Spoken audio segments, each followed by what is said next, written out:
President Rodrigo Duterte reiterates his urgent call for the finalization on the Code of Conduct in the hotly contested South China Sea during the ASEAN Summit in Singapore. Marge Pelayo tells us why. President Rodrigo Duterte maintains his position that a code of conduct for South China Sea is urgent, as China seemed to be unstoppable in its island and facility building on the disputed territory. The president noted during an interview before proceeding to the first summit on Thursday that being the newly assigned country coordinator for ASEAN-China Summit, he will try his best so that everybody will know that such reclamation activities require radical changes in the laws governing international waters, particularly the right of free passage or the right of innocent passage.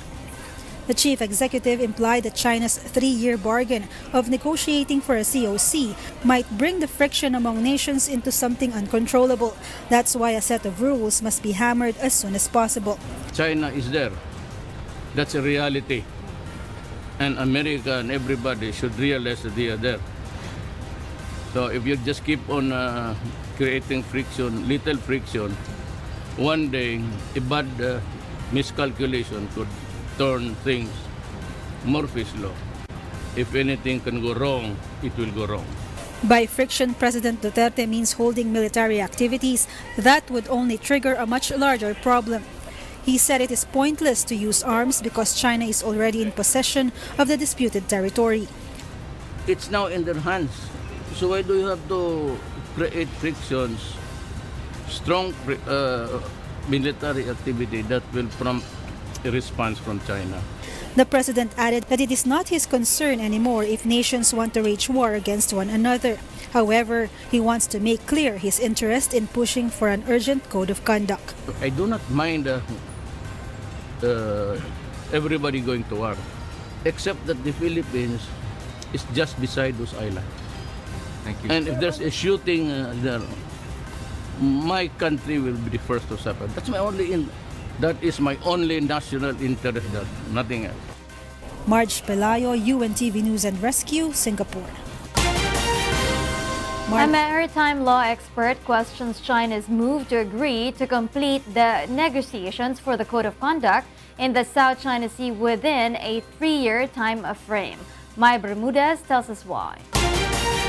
For the first time after more than 2 decades, China has finally spoken of a clear time frame on negotiating for a final code of conduct in the hotly contested territories in the South China Sea. During the ASEAN-China Summit in Singapore on Wednesday, Chinese Prime Minister Li Keqiang said that Beijing has agreed to complete the talks on the establishment of a code of conduct in 3 years. But the Filipino expert on maritime law questions China's move. Malinaw na inaasahan talaga nila yung Duterte administration, no, dahil yun din yung termino ng Pilipinas as chair ng coordination sa ASEAN, at pasok na pasok din yon dun sa remaining term ni President Duterte. So clearly malaki yung inaasahan nila na makakamit nila yung objectives nila. 1 taon para tapusin yung mga artificial islands, 1 taon para i-build up yung mga facilities doon.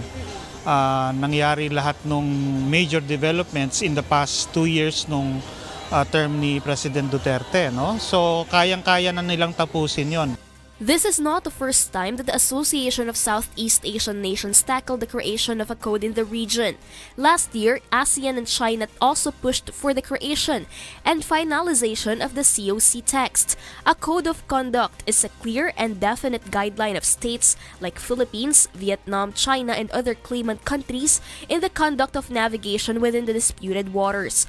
Although China have agreed to participate in the finalization of COC talks, President Rodrigo Duterte underscored the importance of the immediate creation of the code amid brewing tensions between China and Western countries. The fact that there's a friction between the Western nations and China.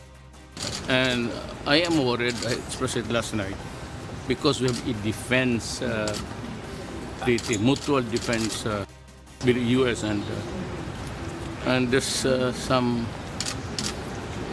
serious miscalculation can, and because of the treaty. I'd like to tell China that is why at all costs we must have the COC.